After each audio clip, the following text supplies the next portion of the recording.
is September the 5th and today is Tuesday, but honestly it kind of feels like a Monday. I have had a rocky start this morning. I spilled coffee creamer all inside of the refrigerator, so definitely a hiccup, but we're going to turn this day around and get in this kitchen and be productive.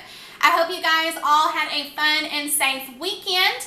But today we are finally going to tackle these back to school lunchbox ideas. This took me quite a bit of thought in putting this together because trying to come up with come up with 5 different ideas that 2 kids would happily eat and didn't require any reheating at school and that were also not sandwiches took a little bit of thought and effort, but I think we finally have it figured out. So the 5 ideas that we came up with, got my little list here, is some copycat Taco Bell chicken quesadillas, pepperoni Stromboli, which is kind of a tongue twister, some ham and cheese roll-ups, chicken bacon ranch pinwheels, and then also some barbecue chicken tater tot bites. So I'm going to flip you guys around and show you everything that you need to get this accomplished, and we're going to get this train rolling and back on track. So starting back here in the back, I went ahead and I bought a 3-pound bag of chicken, and I went ahead and I cooked it up yesterday and shredded it and just kind of divided it into 3 different containers. I have a package of ham up here, some pepperoni, some bacon bits. I have a ranch seasoning pack, some Taco Bell taco seasoning. I have a container of cream cheese here, some barbecue sauce, some pizza sauce, and then also some of this Taco Bell creamy chipotle sauce. I have 4 containers here of crescent rolls. I bought a package of puff pastry sheets.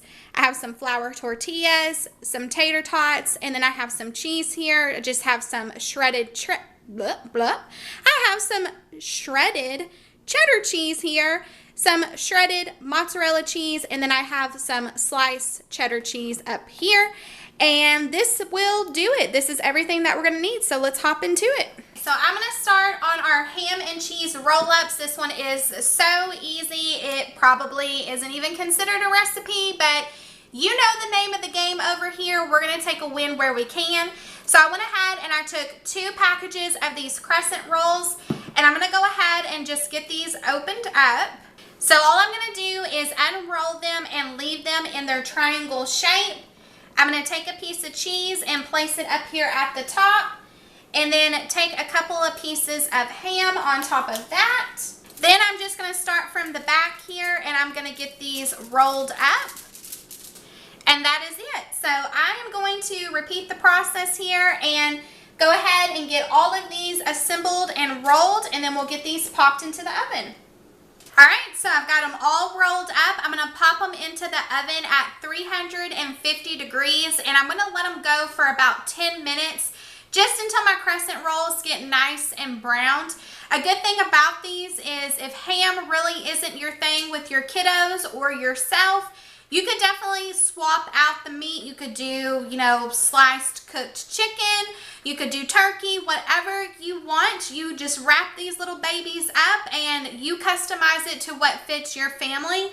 I think what's really great about these is it's a nice mix between a sandwich and a Hot Pocket. So I think these would be really good even if you had like toddler kiddos, because you can just hand them to them and they can go. They don't have to sit still. They can eat it on the go.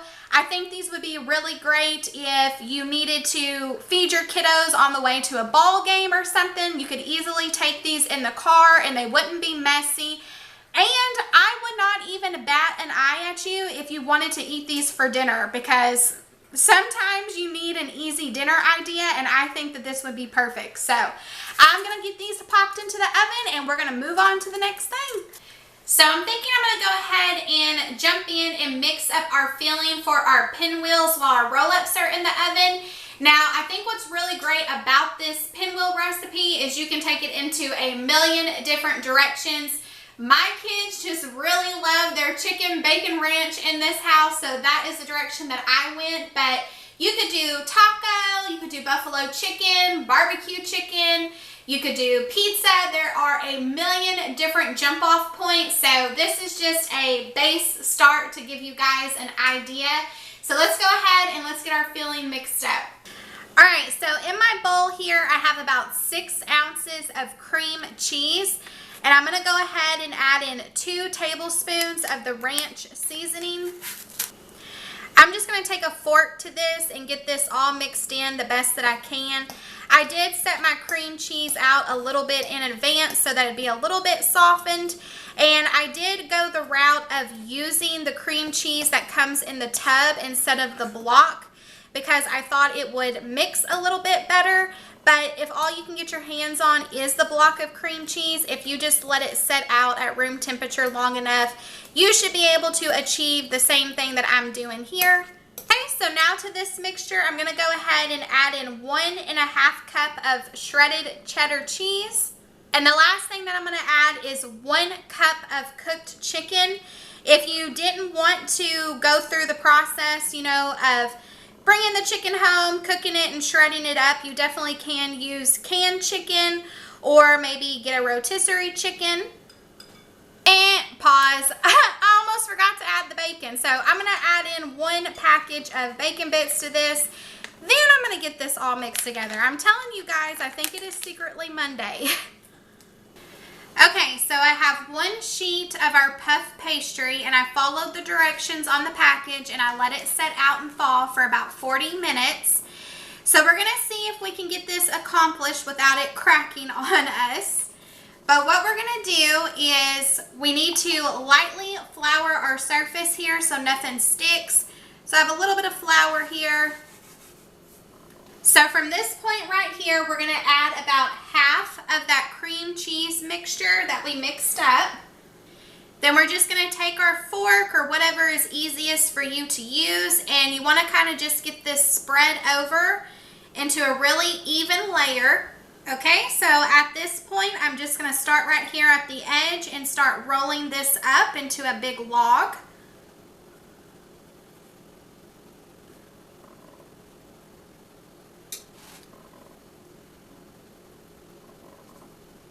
The last thing that I'm going to do is I'm going to take me a knife here and I'm going to go ahead and start getting these cut up into little pinwheels. And then from there, all I'm going to do is place these onto a lined baking sheet and get these popped into the oven. So here's what you're looking for. I would say that I went ahead and cut mine about 1 inch, couple of inches thick. If you're having trouble getting yours to cut after you roll it into a log, you can pop it into the refrigerator and kind of let it chill back up and then come to it and cut. But I'm going to repeat the process and get my other puff pastry sheet out and get it filled, rolled, and cut. Alrighty, so I put half on 1 baking sheet and I went ahead and put the other half on another, and I just kind of spaced them like you would if you were going to bake cookies. The last thing that I'm going to do is take some of this cooking spray and just give the tops of these a little spray. That way they help to, you know, get nice and golden brown while they're in the oven. I'm going to get these popped into the oven at 400 degrees for about 15 minutes, just until they puff up and, like I said, get nice and golden brown. Okay, so jumping into our Stromboli, I just have a sheet here that I lined with some foil, and I went ahead and gave it a good coat of cooking spray so nothing sticks, because we're just going to assemble our Stromboli right here on the plate that's going to go in the oven. That way we're not having to worry about transferring everything from one place to another. So going back in, I have 2 containers here of these crescent rolls, and I'm going to go ahead and get these opened. Okay, so at this point, I have just laid them on the baking sheet and I've left them all connected. I'm just going to go in and kind of pinch all of the seams back together so that it makes one big piece of dough.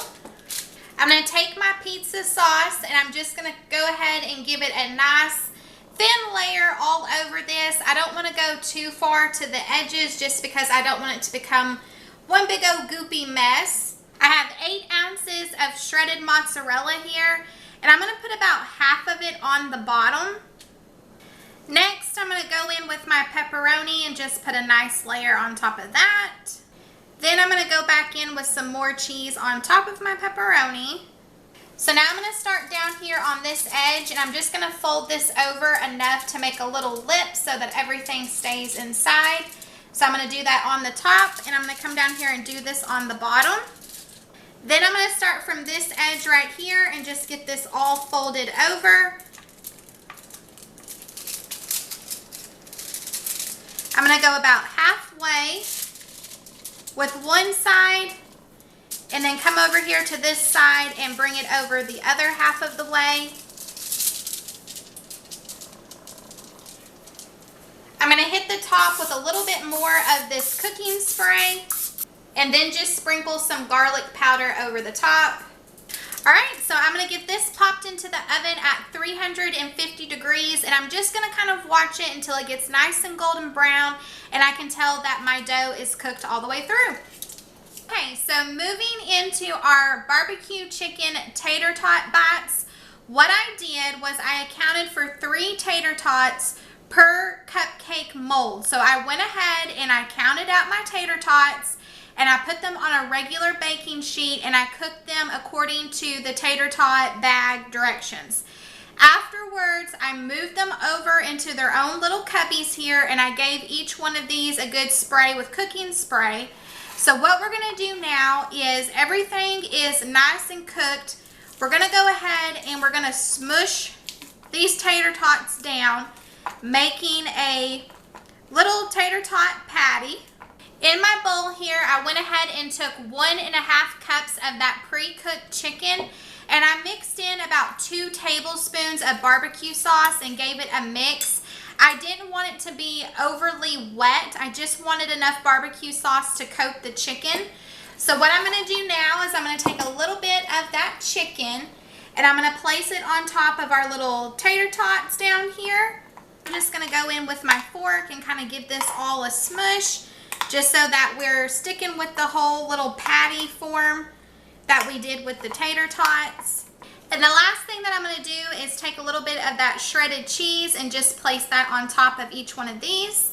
I'm going to pop these back into the oven at 350 degrees for about 5 minutes, just long enough for my cheese to melt. And once we pull them out and everything cools, we'll just pop these right out of here. And lastly, on to our final thing, which is our chicken quesadillas. I have about a pound of shredded chicken here that I'm going to go ahead and get added to the bowl. To that, I'm going to go ahead and take my Taco Bell taco seasoning packet here and just get this added to my chicken. And I'm going to go ahead and add in about 1/4 of a cup of water and just get this all mixed together. You could definitely use any kind of taco seasoning, whatever your favorite is, but because we're trying to do a copycat Taco Bell, I tried to go with all the Taco Bell products. So I'm going to go ahead and get my tortillas moved over here.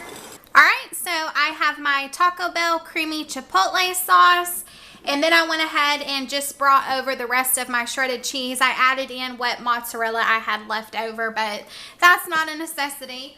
So to the bottom of my tortilla, I'm going to put a little bit of that chipotle sauce on there and just kind of give it a good spread.